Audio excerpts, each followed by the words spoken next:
Amigos televidentes, bienvenidos a Veritas TV, el programa de la Universidad de San Martín de Porres. Hoy tendremos un tema interesante, ciudades amigables, que son construcciones especializadas para la seguridad del adulto mayor.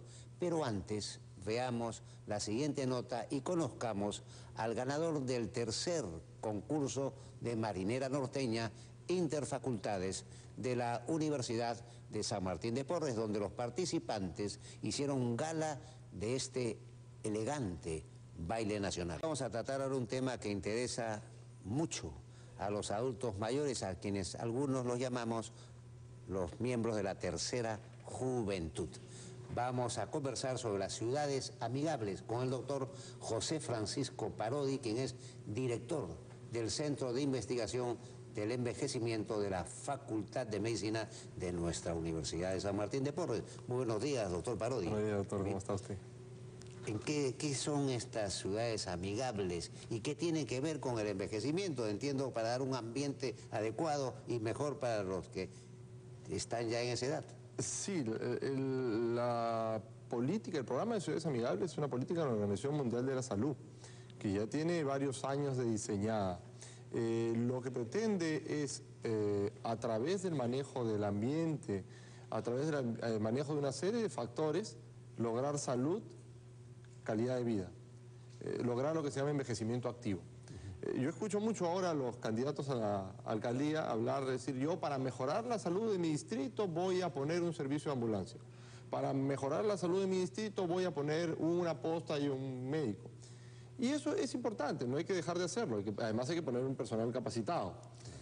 Pero uno a veces no tiene muy presente que la mejor manera de mejorar la salud depende no solo de un servicio de salud, sino depende mucho del ambiente. Del entorno en que uno vive. Del entorno y de los estilos de vida. Es decir, si yo soy candidato a alcalde y realmente estoy haciendo una propuesta para mejorar la salud de la población, tendría que tener muy claro, por ejemplo, cuál es el porcentaje de adultos mayores o en general pobladores que hace ejercicio, cuál es el promedio de ejercicio que hace cada uno de los ciudadanos de mi distrito, cuál es la prevalencia, cuál es el promedio de presión arterial de los ciudadanos de mi distrito, cuántos fuman, cuál es el promedio de glucosa. Entonces ahí yo realmente voy a tener un panorama que me va a permitir intervenir y mejorar la salud de la población. Y dar un servicio que realmente se adapte a esas necesidades. Si no, me convierto en un apagafuegos. Claro. Entonces ahí no estoy cumpliendo con mi rol de municipalidad en este caso.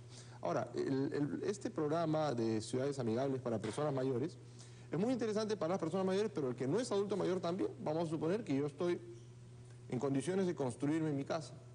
Y el adulto mayor y todo el mundo tiene derecho a envejecer en su casa. Claro. Y pensando en el futuro. Exacto. Entonces, ¿cómo voy a hacer yo para que, por ejemplo, en este caso, una vivienda me ayude, contribuya a que yo tenga una longevidad exitosa?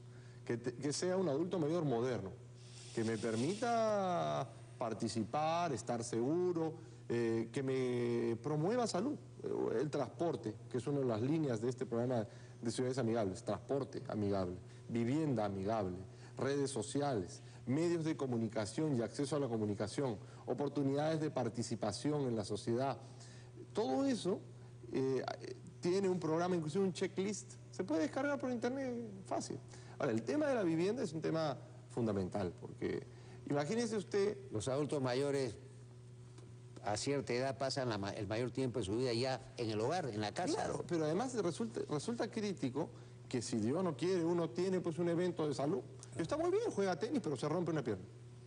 Y resulta que ahora tiene que dormir en la sala de la casa, porque una escalera muy grande, porque si tengo que caminar con un andador, la puerta es muy chiquita. Entonces, eso puede ayudar a la recuperación, al seguir valiéndose por uno mismo.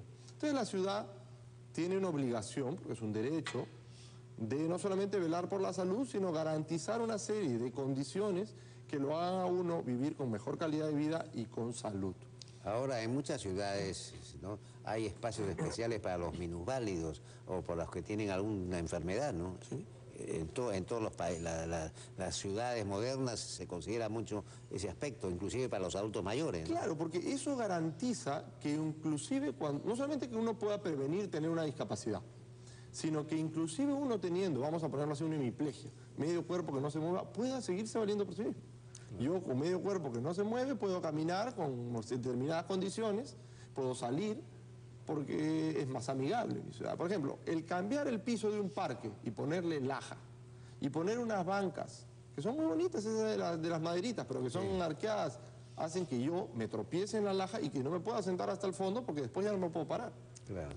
Entonces son cosas muy sencillas que dependen de una asesoría técnica, pero que hacen que uno pueda seguir participando de su comunidad, que esté más seguro y al final que le dé salud.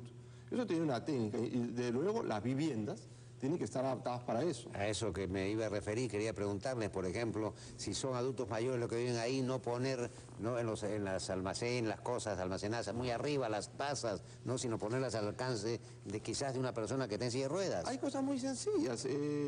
Puede ser, por ejemplo, así subir los tomacorrientes, bajar los interruptores, pero además porque a la hora de levantar es más complicado. Yo corro riesgo a veces hasta elevar un poco el inodoro, el water, hace que uno sea más fácil de pararse o no del baño. Entonces hace que uno tenga menos riesgo de caerse, quitar una serie de cosas que a veces uno los ve como adorno, dice, ya no se usa poner baranda en la escalera.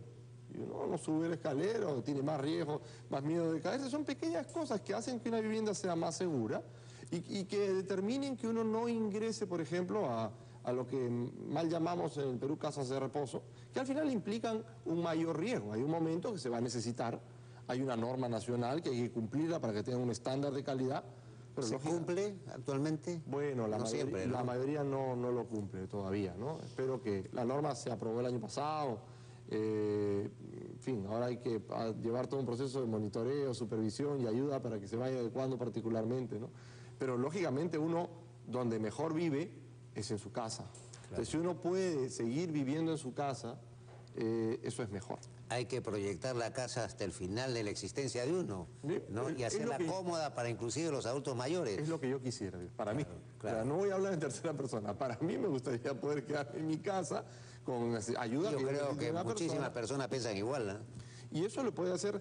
Y ahora el tema de la vivienda es increíble, porque ahora con esto de la economía y la volatilidad de los mercados, inclusive para los que tienen algún dinero, el invertir en una vivienda le permite pues diversificar un poco, no poner los huevos en la misma canasta y tener un patrimonio ahí que después puede usar. Una renta que puede tener. Exacto. Entonces ahí el truco, la palabra clave es adaptación. El médico, la medicina, generalmente se está centrando mucho de la piel para adentro, en adaptar todo el sistema del organismo para que funcione. La sociedad y también la medicina tiene un compromiso con el medio para que contribuya a esta adaptación y permita que esta persona que puede no tener las mismas habilidades, mejores o peores, pero no tener las mismas habilidades, e inclusive ya con producto de una enfermedad, alguna discapacidad, pueda ser miembro de la sociedad y ejercer plenamente sus derechos. Una pregunta que me parece importante y oportuna. ¿A qué edad se considera una persona ya adulto mayor? Acá en el Perú, ¿cuál es el límite? ¿60? Acá en el Perú, 60 años, ¿no? 60 años. Hay gente de 60 años. Venga, a uno no le gusta que le digan adulto mayor, pero a la hora de hacer cola es mejor que le digan ahora a un adulto mayor, pero 60, 70 años, gente que esté en plena actividad y que, por ejemplo, la vivienda, el transporte, estas cosas pueden ser un factor muy importante para que sigan jugando tenis. Bueno, y sigan inclusive trabajando. Y participando. No hay que olvidar que la experiencia es la madre de la ciencia. Y acá la vida laboral de muchas personas termina muy pronto y si estamos desaprovechando esa experiencia y esa sabiduría que tienen los adultos mayores, ¿no? En las sociedades, grandes civilizaciones antiguas, Grecia, Roma, ¿no? Y habían emperadores, dictadores, pero tenían el consejo de ancianos, ¿no? Y les preguntaban para cosas importantes al consejo anciano, para poner un impuesto, para declarar la guerra, en esos casos llamaban a los ancianos, y acá prácticamente los adultos mayores son puestos de lado, y eso no está bien. Esa es una línea del programa de ciudades amigables. La línea de ciudades amigables efectivamente está descrito trabajo y trabajo adecuado. Por ejemplo, yo no voy a poner a un adulto mayor a ser una persona que va a hacer un gran despliegue físico en algún lugar. Pero puede ser un buen asesor. Pero sin embargo podría ser una excelente persona para ser un guía voluntario con remunerado en un para poner un trabajo de acceso a todos, ¿no? Un museo. Hay cosas que un adulto mayor va a hacer mejor que un joven, no necesariamente lo va a hacer. Dictar algunas charlas, asesoramiento. Compartir con una serie de experiencias. El intercambio generacional es otro punto fundamental, ¿no? Uno dice, no, el adulto mayor quiere estar solo con adultos mayores, y eso puede ser cierto en un momento, pero sin embargo el intercambio de diferentes generaciones da un fruto riquísimo, porque se mezcla un entusiasmo con experiencia, una habilidad en la computación, por ejemplo, con una capacidad de reflexión de una noticia, y da un nuevo conocimiento que es muy, muy interesante. Bueno, y hablando de ese tema, actualmente hay abuelos felices porque sus nietos les enseñan lo último de la computación, ¿no? Sí. Y eso es algo muy interesante, muy simpático, y además permite pues estar junto con hijos y nietos y fortalece a la familia, ¿no? Sí, yo estoy convencido que además de que une al adulto mayor con el nieto, ayuda y contribuye a la salud del mismo nieto y la del adulto mayor, porque el nieto se ve como voy a ser yo en unos años, y yo quiero ser como mi abuelo. Mi abuelo tiene 80 y mira, está en la computadora conmigo, y entonces el abuelo tiene un incentivo de seguir participando, pero además toda la capacidad de conocimiento, de análisis, de recuperar y procesar esa vivencia de toda la vida con un conocimiento, una información, un método que pueda sacar de internet el joven. Eso crea un proceso de simbiosis, entra a la cabeza y va a generar nuevo conocimiento. Así es. Finalmente, un tema que me parece muy oportuno.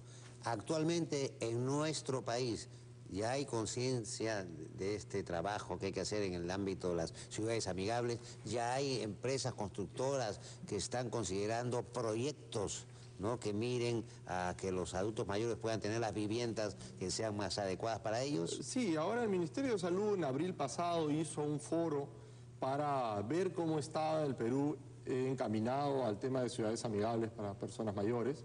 Hay una iniciativa de bambú, edificio de bambú, que está en la cuadra 5 de Caminos del Inca. Además, un piso de bambú, uno no se cae ahí, no se resbala. Es antideslizante, además sí. Tiene el bambú símbolo de envejecimiento en China.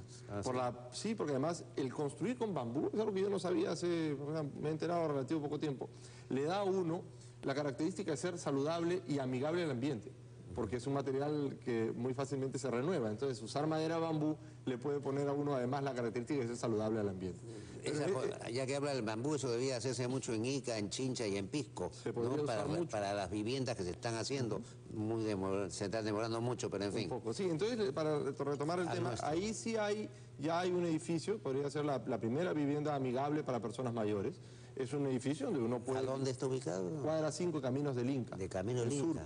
En Surco. En Surco, sí. Y entonces ahí... Habrá que verlo. Ahí en el primer piso hay una clínica especializada en personas mayores, que es aparte del edificio. El edificio tiene entrada particular, uno entra, sale, es su departamento. Uno vive en su casa, pero es un departamento que hace la vida más fácil, claro, y que pretende permitir que uno pueda seguir valiéndose por sí mismo. Y si en la evolución de la vida uno tiene una discapacidad, inclusive con un andador o una silla de ruedas, uno podría seguir movilizándose dentro de su casa. ¿Cuáles serían las características claves que debe tener ahora una vivienda, considerando a los adultos mayores? ¿Cuáles son los aspectos principales? Bueno, ahí hay los primeros aspectos son los aspectos arquitectónicos, ¿no? No debería haber gradas, todo debería ser con rampas, con una pendiente determinada. Si es que es un edificio, en este caso, 2 ascensores por si uno falla. El ascensor no puede tener luz directa, ni espejo del todo alrededor. Sería de preferencia que hable y además que tenga lenguaje para los ciegos, barandas, pero que no parezca además una clínica, no tiene que ser algo estético, ¿no? Un departamento, que tenga la característica, por ejemplo, las puertas sean anchas, por lo menos 1,20 m, 1,10 m, que tengan manija en lugar de perilla, que los baños sean mucho más seguros, con barras, pero que además tengan... Sobre todo en las duchas, ¿no? Sí, en las duchas, los inodoros, para entrar y salir de la ducha, sensores de luz. Uno entra, por ejemplo, en el edificio bambú, uno entra al departamento del hall, se prende una luz, y cuando uno entra al baño también se prende una luz, de manera que es mucho más sencillo, claro, que uno pueda, y seguro, movilizarse. ¿Qué más? Podría ser todo el manejo de lo que es el sistema de oportunidad de una atención. Es decir, si uno tiene alguna urgencia debe tener un sistema de gatillo de urgencia, es decir, de alarma, para decir algo está pasando. Y después se activa todo el sistema que uno pueda tener para que llegue alguien a auxiliarlo. Pero debe llegar inmediatamente una persona que valore la situación y que diga, ojo, socorro. El que grita socorro es bien importante. Entonces, eso es... Y bueno, ya pensando en el futuro, yo creo que en unos 10 o 15 años probablemente la telemedicina sea un gran instrumento de acceso a la salud. La telemedicina. ¿Podría explicarnos brevemente en qué consiste? La telemedicina consiste en atender por computadora a una persona. Seguir por computadora a una persona. Eso se está usando mucho para... Es un monitoreo permanente a través de la computadora. Cuidados paliativos se está usando en zonas rurales. Uno dice, no, a lo mejor es un lujo, pero no, en zonas cuando son muy distantes, se está colocando en Europa, hay unos esfuerzos en Norteamérica, para hacer seguimiento. Entonces uno habla con su médico o con la enfermera y dice cómo está, para seguir el dolor, para seguir pacientes terminales, para gente en zonas rurales. Entonces uno debe tener una posibilidad de tener una pantalla plasma, una cámara web, y un acceso con su médico o con alguien que le vaya monitoreando. Claro. Y ya el futuro un poco más allá es algo que ya se está haciendo en Europa, que son las viviendas domóticas. Son viviendas totalmente computarizadas para personas mayores. Bueno, ojalá lleguemos a eso también nosotros. Sí. Bien, ¿algo más finalmente que decir a nuestros televidentes, doctor Parodi? La verdad es que un placer de estar con ustedes, agradezco mucho la invitación y estoy a su servicio para cuando quieran. Muchas gracias, doctor Parodi, por estas importantes enseñanzas. Por nuestra parte, damos por finalizada esta edición y les recordamos que, como siempre, tenemos en estos momentos en pantalla nuestro correo electrónico. Esperamos sus comunicaciones, nosotros de inmediato les vamos a responder.